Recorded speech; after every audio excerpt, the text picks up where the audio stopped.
All right, ladies and gentlemen, boys and girls, welcome back. This is the Weekly Punt 2024. This is the Week 2 episode F10. I remembered to hit it again this week. Welcome back. This is Week 2. A lot of things happened Week 1. We're going to get right into it. Big news. All right. Dolphins Tyreek Hill. He was stopped on his way into the stadium for what was called a minor traffic infraction. If you watch all the body camera footage, the cops handled it terribly. I believe they should all be fired. Tyreek Hill admits that himself, he could have handled some things a little bit better. From what I saw, he just like rolled his window up, and the cops didn't really take too kindly to that. That was huge. Deshaun Watson has another sexual assault allegation against him. I believe this makes number 27 for all of his allegations. It's at a certain point where he's playing such a bad level of football and he's such a bad human being that I don't know if he's a better human or a better football player. Jamar Chase, it was a bad loss for my Bengals against the Patriots. Patriots played really well. Bengals didn't play really up to their potential at all. Jamar Chase is frustrated. You weren't at training camp. Shut up. Cry more. Wow, wow, wow. Dak Prescott becomes the most highest paid player in NFL history with a 4-year, $240 million contract. I believe that is $60 or $65 million a year. Is it deserved? Moving on. Welcome to the Weekly Punt of the Week 1, or the TWPPOTW WO for Week 1.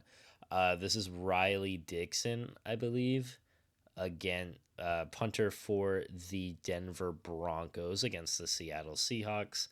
I had to crop the video weird so you don't actually get to see the punt, but look at this. Bang. There he goes. Yeah. Waved it off for a fair catch.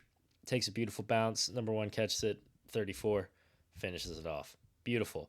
Let's look at all the results. Let's talk about them. Kansas City beats Baltimore narrowly on Thursday. Philadelphia beats Green Bay Packers. Pittsburgh with Justin Fields upsets Atlanta. Bills come back. Caleb Williams is the first rookie quarterback to win in his first start since 2002. The Patriots, I don't want to talk about it. This game never happened. Um, Houston and Indianapolis, that was a surprisingly good game. Not a whole lot of people were talking about that. Miami wins on a 50-yard overtime field goal, or not an overtime field goal. I believe it was with time expiring to avoid overtime. The Saints absolutely mollywop the Carolina Panthers. That was extremely unexpected from two of the worst teams in the league. Uh, Giants still suck. Vikings mollywopped them. Raiders Chargers wasn't even a contest. Same thing for Seattle and Denver, even though the score's pretty close. Same thing for Dallas and Cleveland. It was no contest.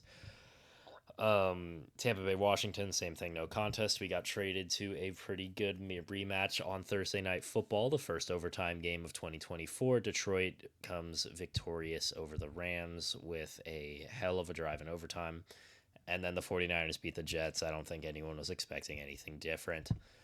All right, it was a bad week 1. Bad week 1 for the predictions. 9-7, that's not where we want to be. That's a wild card spot. Let's talk about it. Buffalo versus Miami. We're going with the Bills. The Bills looked fantastic in their win against the Cardinals. The Cardinals played better than I would have expected. It was a great comeback. Josh Allen played amazing. The Dolphins didn't look great. This is going to be a good game tomorrow. New Orleans versus Cowboys. I got the Cowboys, even though the Saints looked amazing. You looked amazing against the Panthers. It's like looking. I don't have a metaphor, but whatever. It's like playing. It's like being the Harlem Globetrotters and beating the Washington Generals, and then thinking that you're like able to beat the '97 Bulls. That's a good analogy. Way to go, me. Buccaneers versus Detroit. I'm going with the Buccaneers in this one, although a lot of people would think Detroit in this scenario. They are definitely the favorites. I think the Buccaneers played a more solid, foundationally sound game in week 1. That'll give them the edge over the Lions. Colts versus Green Bay. I'm going with the Colts. Jordan Love is going to be out for a couple weeks with an MCL sprain, I believe. Anthony Richardson looked amazing. I look for the Colts to build on that more in week 2. Jets versus the Titans, going with the Jets, even though they didn't play great against the San Francisco 49ers. That is really Aaron Rodgers' first game as a Jet. Titans they had a really, really bad second half against the Bears. 49ers Vikings, going with the Niners. They looked really good. They looked really complete. They looked like their old selves that went to the Super Bowl last year. Seahawks versus New England. I'm going with the Seahawks, although I can see this one going either way, especially with how well New England played against my Bengals last week. Um, New England plays a very specific style of football, so I can definitely see them winning against Seattle. But I think, in terms of just general offensive weapons, I think Seattle has the edge here. We have the Giants versus the Commanders. I'm going with the Commanders. Jaden Daniels looked the best of the rookie quarterbacks, I would say, especially in the run game.